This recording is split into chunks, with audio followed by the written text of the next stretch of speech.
In episode 34, titled Detect Incidents, Analyze Indicators, and Escalate Early, we set the expectation that the safest path to small incidents is early, confident escalation. The math is simple. Minutes of decisive action beat hours of speculation, and short timelines shrink blast radius, cost, and reputational harm. That speed is not reckless, it is disciplined, because it rides on clear thresholds, consistent first-look checks, and containment moves that are both reversible and low regret.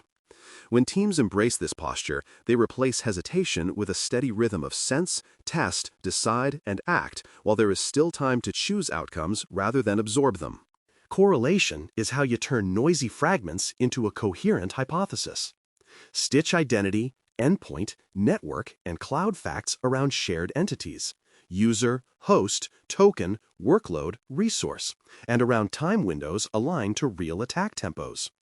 A suspicious login becomes persuasive when paired with EDR evidence of unusual parent-child process trees, network flows to new egress points, and cloud role changes that did not ride a change ticket.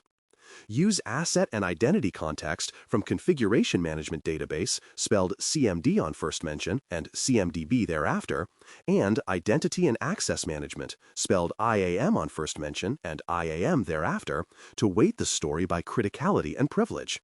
Correlation should compress choices. Either this is consistent with a benign pattern, and you can say why, or it crosses a threshold that now demands a named containment move. Validation protects responders from whiplash while keeping tempo high. Quick tests and scoping steps step up verification challenges, token invalidation on a sacrificial session, read-only queries for recent privilege grants, checks for new persistence artifacts, either strengthen or weaken the hypothesis without committing to outage-risking actions.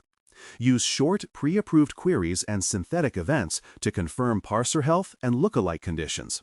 When tests return, you should be able to express the hypothesis plainly. Who is affected? What boundary is at risk? Which control failed or was bypassed? And why this is or is not consistent with a known benign job. Only then commit responders and containment with the confidence that the move matches the evidence and the clock. Escalation clarity saves minutes that matter. Define crisp thresholds that map to business harm. Confirmed credential misuse on a privileged account. Unauthorized changes in a crown jewel cloud role, encryption events on more than one endpoint in a protected segment, or data egress above a set rate from regulated stores. Connect thresholds to paging policies that wake the right on-call roles, identity, endpoint, network, and application within a fixed acknowledgement window. Name who approves high-impact moves inside the first minutes. Network isolation of a tier. Account disablement for executives or contractors. Failover for a customer-facing service. And back those approvals with short decision trees. When thresholds, pagers, and approvers are explicit, the system escalates itself instead of negotiating under stress. Containment triggers must be immediate, safe by default, and reversible. Examples include forcing multi-factor authentication, spelled MFA on first mention and MFA thereafter, on the affected identity, invalidating active tokens with a targeted scope, isolating an endpoint at the switch or EDR level, enabling a web application firewall block on a precise route, or throttling egress to a narrow slice while exfiltration is assessed. Safe defaults favor narrow, high-certainty moves that reduce adversary options without cutting customer traffic broadly. Reversibility matters. Pair every trigger with a tested rollback and a verification checkpoint that confirms both the effect and the absence of collateral damage. This makes early action a low-regret choice, which is the heart of small incidents. Evidence preservation starts at intake and never stops. Preserve raw and normalize logs with both device and ingestion timestamps. Capture short memory images on suspect endpoints when feasible. Store packet captures around the relevant windows. And snapshot critical configuration states in identity and cloud. Standardize on coordinated universal time, spelled UTC on first mention and UTC thereafter, and verify clock health with network time protocol, spelled NTP on first mention and NTP thereafter, so sequences survive scrutiny. Store artifacts in tamper-evident locations with access controls, labels for origin and collector identity, and chain of custody notes. Continuous preservation keeps options open. It supports containment decisions now and legal, regulatory, or insurance needs later. Communication should be structured and on a cadence that matches the clock. Use a short status template. What happened?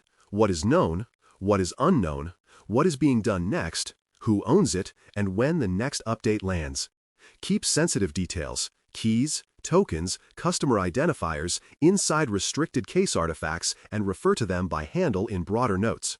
Route tailored versions, a technical channel for responders, a leadership update for impact and decisions, and, where needed, a legal privacy thread for notification posture. Cadence turns rumor into quiet facts and lets executives make resource calls without fishing for context mid-incident.